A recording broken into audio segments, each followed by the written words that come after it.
Good morning, guys. Welcome to my world. Won't you come on in? It's like 5 o'clock in the morning. How you doing, guys? My friend Millenial, 1980 Millennial, she read, she's been reading the correspondence that Gypsy's gotten while she was in prison through the FOIAs that were obtained and legally purchased and legally possessed and all that shit. From Into the Weeds podcast, who was so generous about, sharing them with everybody. And one of my favorite readers of those, obviously, is 1980 Millennial.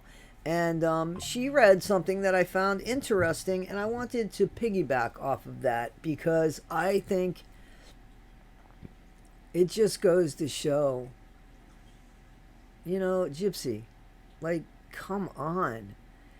So many people, it seems, wanted to believe her story, believed her story. I believed her story. A lot of us believed her story. I don't think 1980 ever believed her story because, she knew the insides and outsides of her own family, who knew them. But the average bear did believe her story because we didn't know anything else. It was only, again, because of her. When she went to relive her story of ABUSC, none of it made sense, and none of it was consistent with the last time she told the same fucking story. That's what Gypsy's problem was, and that's what Gypsy's problem is today. Because she's lied about everything. Everything. Everything, including her hair. To the point that some people don't think Gypsy has a baby. Now, the average bear usually believes when the average bear has a cub. But in Gypsy's case, no. So it caused a bunch of doubt. Now we have the hindsight, right? But now these letters have come out. And this letter just struck me because I thought, here's this woman who works with Bikers Against Child Abuse. So BACA, right? And how hard she's working. How hard she's working on getting Gypsy an early release because she believes Gypsy's story. Now you got to remember what Gypsy's doing at this time. She's a pay pig, FinDom. Supposedly, though those emails have come out, and please go to 1980. She'll read them to you. But this one just said, here's a woman. I know that even if you don't have anything planned during the day gets away from you because there's things that you have to do. Gypsy's sitting in prison doing fucking nothing. And here's this woman on the outside working hard on Gypsy's release. Let's listen to this. Against child abuse emails where the Bikers Against Child Abuse lady tried to help Gypsy work with the organization for them to help her get an early parole release, and she was able to get them to send a lot of letters, but in the end they could work with her to actually try and get her early release because they felt that she wasn't working on herself in prison and was focused on the wrong things, on boyfriend. So they didn't want to work with Gypsy because they didn't believe her. Bikers Against Child Abuse, after this woman had worked so hard, and I think she got pissed or there was some sort of falling out between that group and this woman because they didn't help Gypsy. And Millennial even makes a comment later, I wonder how she feels about it now, seeing Gypsy's behavior when she got out. It would have been a very bad look for BACA. And I'm not mad at him, because Gypsy wasn't ABUSED'd in the way that it was portrayed to be. Gypsy had a very small world that consisted of her mom and her. And we don't really know why that was. We see a bunch of bad behavior when it comes to Gypsy, and we see nurturing and good behavior when it came to Dee Dee, with the exception, listen, I'm talking about the way she acted towards other people. When she would do the popcorn nights, when she would do this, when she would do that. When people spoke about Dee Dee and the giving nature of Dee Dee and how people confided in Dee Dee and how she was a good friend. Now, maybe she was all of that on the outside, and maybe at home She was a fucking monster. There's no evidence of the fucking monster. That's the issue. But there's evidence of the other stuff as well as the grifting. The grifting goes without saying. The fact that she taught her daughter to grift goes without saying. Okay? That's fine. We don't even have proof of that, to be honest with you. What we have is we have Gypsy who was lying about her own illness, and somebody who Gypsy, again, was legitimately ill with the microdeletion, and especially as a child, she hadn't outgrown all of the symptoms that she would ultimately outgrow. So they didn't know what was wrong with her, but legitimately something was wrong with her. So the Munchausen by proxy goes off the table when there is a legitimate diagnosis. And they had to find it. It was a microdeletion. Now we know that. But Gypsy's behavior, it just, I think if the bikers could put together Dee Dee again and throw Dee Dee in Gypsy's life, they would. They would bring Dee Dee back just to curse the hell out of Gypsy. That's how pissed I think they are with spending any time wasted on this and looking into something that was such horseshit. This one is inbound to Gypsy, and this is the lady who is working with Bikers Against Child Abuse to try and get them to help Gypsy. Dear sweet Gypsy. Oh, let me gag. It was a great honor to talk with you yesterday. You made my day. I'm really proud of all that you are doing to better yourself and helping other inmates too.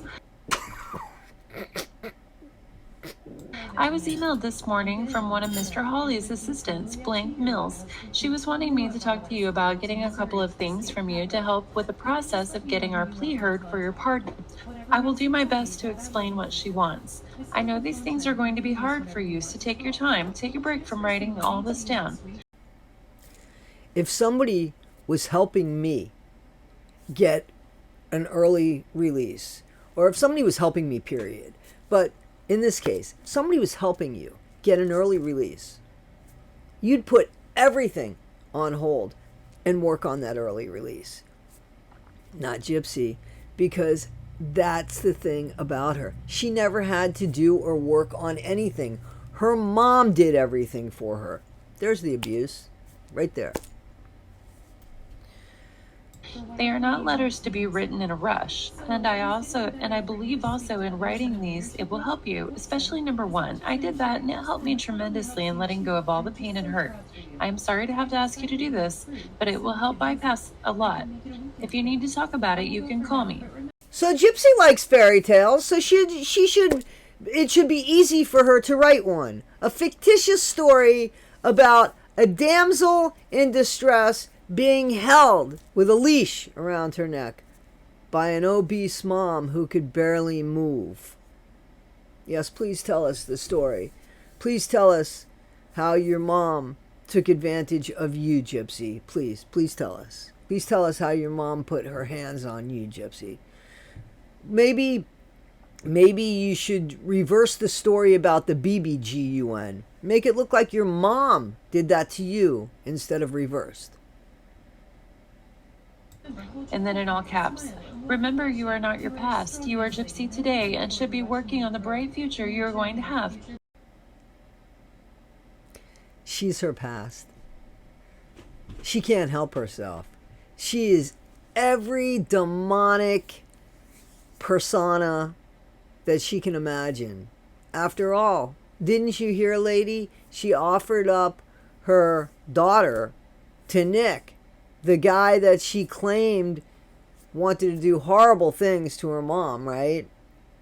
And when Nick talked about it to the interrogator, no, not at all. No, But Gypsy put these horrible ideas. See, all of this is peppered with Gypsy, and that's the person who you're trying to help. Because what, you were a victim? You should probably look into a little bit, do a little bit of investigative work before you spend time with somebody. I bet you do that now. It's too bad because you want to take people at their word. You want to believe things, especially when authorities tell you. You want to believe that she was a victim of ABUSE. Her mom was, by her. Unfortunately, part of the proceedings will not be so happy, but in the long run will help you to come home. Take your time. Miss Blank said that hopefully you can have these done by the end of November and gotten to me by the first week of December. She switched off all caps. Number 1, a letter to your abuser. Examples, like how you forgive her for taking your childhood from you and not letting you live the life of a normal child. I would love to hear that letter. I would love to hear that fantasy. I really would. Because I think, well, how imaginative can she really be without the help of other people? Or would she sit there in her cell block? Give me ideas, folks. Give me ideas.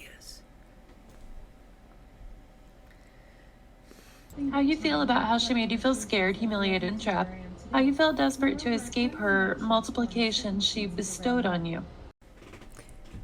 So here's questions. Did you not see pictures of Gypsy grinning from ear to ear, talking about rubbing elbows with the rich and famous, eating royal mashed potatoes, being spoiled, seeing every exhibit that she wanted to see? And, you know, did you, lady, back a lady, did you ever? I'm asking. When you were ABUSED, is that how you were treated? I'm just asking. How you felt you had no one to tell, afraid she would just convince them you had the mind and thinking as a small child. And as we know, some of Gypsy's medical records have been released where Gypsy was the speaker, sometimes alone, without her mom present. And Gypsy told untruths about her ailments. I really do wonder how this lady feels now. How you felt used for your own benefit to get attention and monetary compensation, supposedly for you, things on that line. Number 2, a letter telling of the remorse you have for what happened and how you were doing your best to take your own accountability of what happened. How old is this letter? Because we're still waiting on that shit. We're still waiting to hear that. There's no remorse. She did nothing wrong. According to Gypsy, she did nothing wrong. She still hasn't done anything wrong. Her biggest regret was getting on social media. Imagine that. Imagine that. That's her biggest regret. No real details are needed and no mention of the other person involved. They just want to know how you are coping after everything she put you through. Well, I have more boyfriends than I can ever imagine. Even some women that like me. And people are paying me just to call me goddess. That's what she's doing. That's what she's done.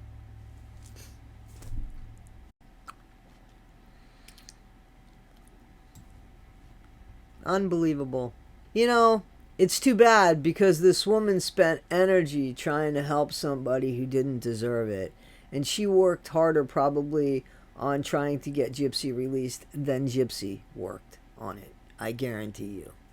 Number 3, things that you have done and are doing to help overcome this and better yourself, like getting therapy and taking self-help classes.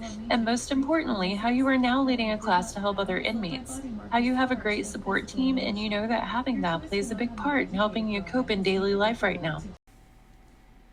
So Gypsy's got to make up a book of lies so that she could be considered for an early release. A book of lies.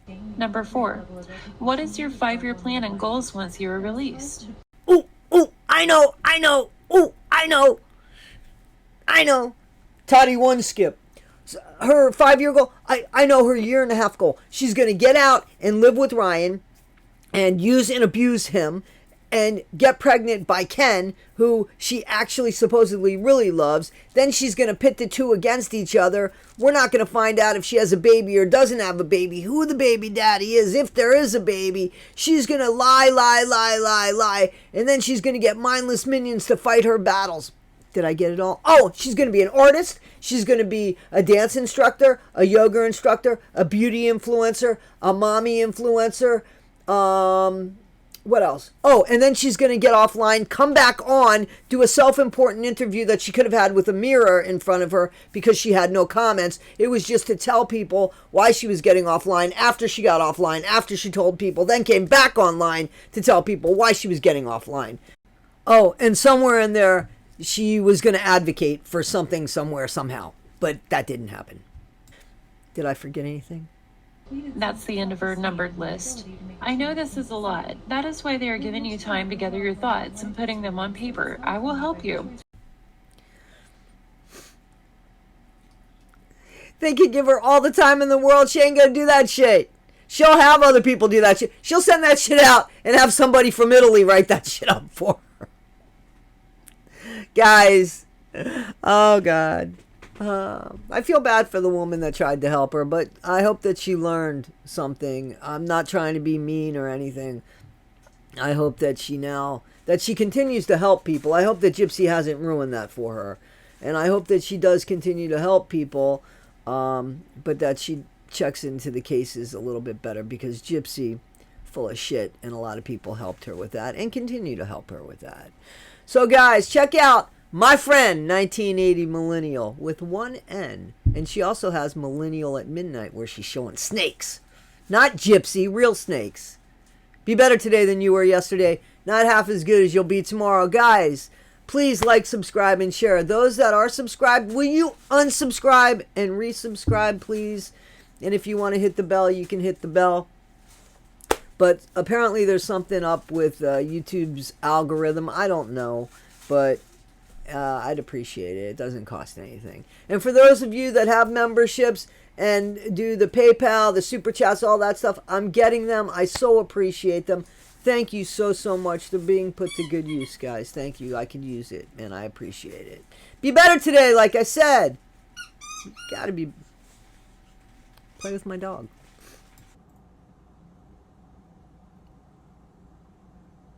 Encourage you to not rush in getting this all done too quickly. And of course, I want to remind you, God can forgive anything.